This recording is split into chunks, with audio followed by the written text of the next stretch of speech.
Virgos, welcome to my channel. This is going to be a look at what the next 72-hour window has in store. Of course, if you're new to my channel, we're going to be doing more readings like this, so make sure you subscribe if you want to see more readings. And if at any point you want to get a personal reading with me, I will include that information in the comment section. We're going to start with the actual spread, and then we're going to go into the oracle cards. Okay, so let's get started. The first card is going to represent the general energy for you Virgos. And what do we have? We have the Queen of Cups.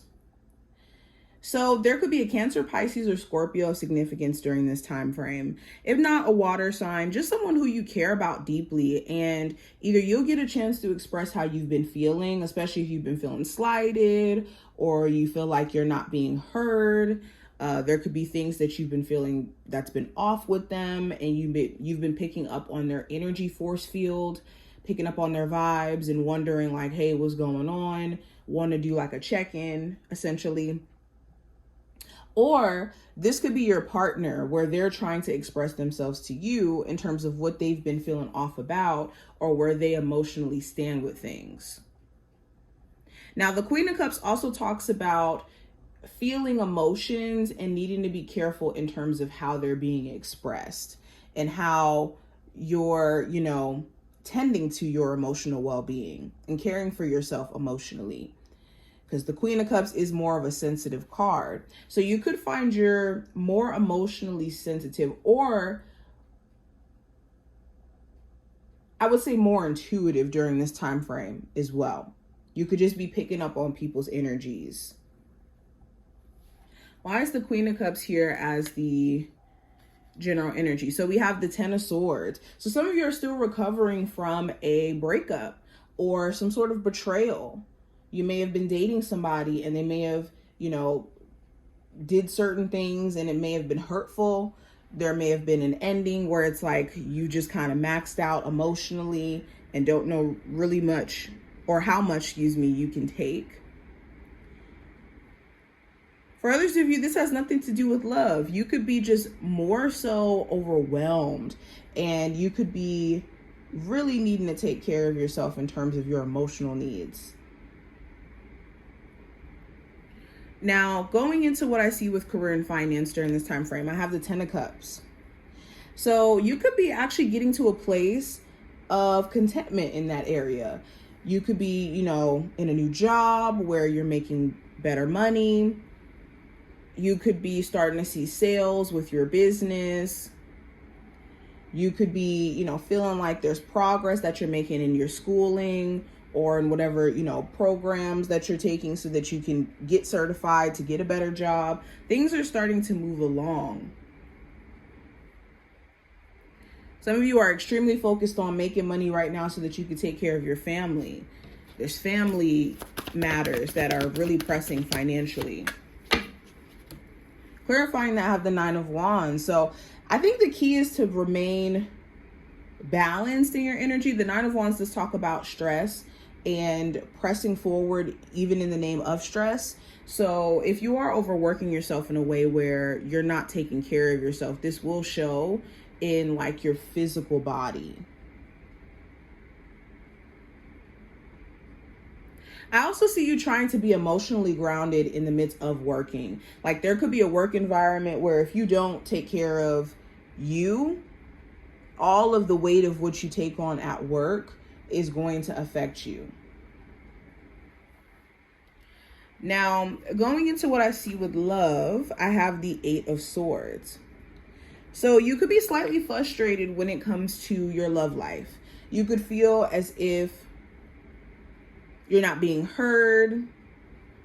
You may not have a clarity in regards to what direction to go in with your current relationship, especially if there has been like a blockage in communication or a blockage in you guys being able to just work through problems. You could feel like your partner's kind of stuck in their perception of things or in their head about whatever narratives they may have, or you personally could find yourself ruminating on things that you've experienced in the relationship and just not wanting to experience those things again. For my single Virgos, you could be more so frustrated with love, period. You could feel like mentally it takes you out of your element whenever you start to date. So you may not really look at love as being like a fulfilling area right now. Why is the Eight of Swords here for Virgos in love? Yeah, I got the Five of Cups. So you could still be trying to process what you feel like didn't work out, past tense, and where you may have certain grief or even resentment for how things may have happened or how someone may have treated you. For some of you, you could be dealing with a partner where they're struggling with this, whether this is, while being in a relationship with you or before you. Especially if you're dating, like if you're a Virgo and you're dating like a new person, you could realize that the person you're interested in, they have some things that they really do need to release. And it becomes more of a focal point of what they don't want to experience than what you guys are building. Now, going into the advice for you, I have the King of Wands. So be mindful of how you're taking action during this time frame. What you do is going to be amplified. So if you're being clear, level-headed in taking action, intentional, purposeful, you will see, rewards for that. You will see growth within that.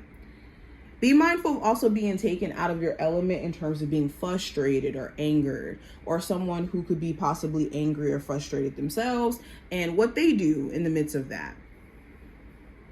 Tit for tat isn't the answer. Now, going into the challenge, I have the Nine of Cups. So the challenge here could be certain goals and wishes that you have that you're going to have to maybe sacrifice some things in the process to get closer to. Or there's things that may not be able to come with you in that journey of you reaching your goals. Also, the challenge could be self-doubt, like you believing that what you're trying to accomplish can actually happen is something that you're trying to work against, like your own mind trying to tell you that you can't. Why is the Nine of Cups here in the position of challenge? I also have the Emperor. So there could be something that you truly desire that you could be questioning if it's even worth it. Like you could really desire to be in a relationship with someone, but it could be a question of, if you do get in a relationship with them, is this going to cause you to be in so much pain because of, disappointment or things not really panning out like how you would like it to be? Another challenge could be control. You could have someone around you that desires to be more so in control than anything else. So if there's a partner, they could desire to be in more control than being in love.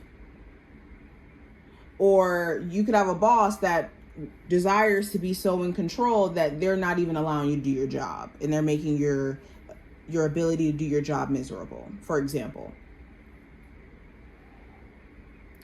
Now, outcome for this time frame, I have the Four of Wands. So I do see a focus on family, home.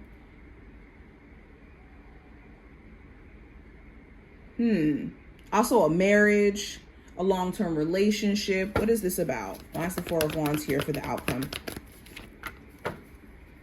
Okay, so there's certain things being revealed to you.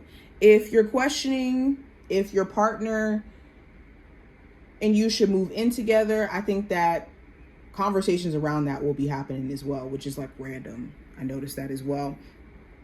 But when it comes to a co-parenting relationship, some of you guys could be actually getting happier with the progress that it's making, where you're realizing, okay, I just got to handle things a certain way and things will run smoother. There also could be things that are being revealed to you by family members or something about family. Some of you guys also may get some really good news in regards to you being able to move or relocate. Now, going into the oracle cards, we have yin and yang, which represents balance. And we have a butterfly, which represents metamorphosis. Oops, sorry. So, the main message from your spiritual team with these two cards, things will begin to change when you prioritize equilibrium in your life and weeding out things that just disrupt the whole process of what you're trying to do. Excuse me. And also, there has to be a willingness to change, because that's the only thing that's consistent in life is change and taxes, right? So with that being a consistent thing, we have to be willing to go with the flow constantly and recognize that there's going to be spaces that we're in today that we're not in tomorrow. There's going to be friends that we have today that, eventually will grow into different spaces in life. And that doesn't necessarily make life bad, or it doesn't mean anything bad for you. It just gives you an opportunity to experience more out of life. So Spirit wants you to reframe change in your mind, especially if it is something that you're really struggling with. But this is what I see. I hope that this was helpful and to give you insight. And I will see my Virgos in the next one.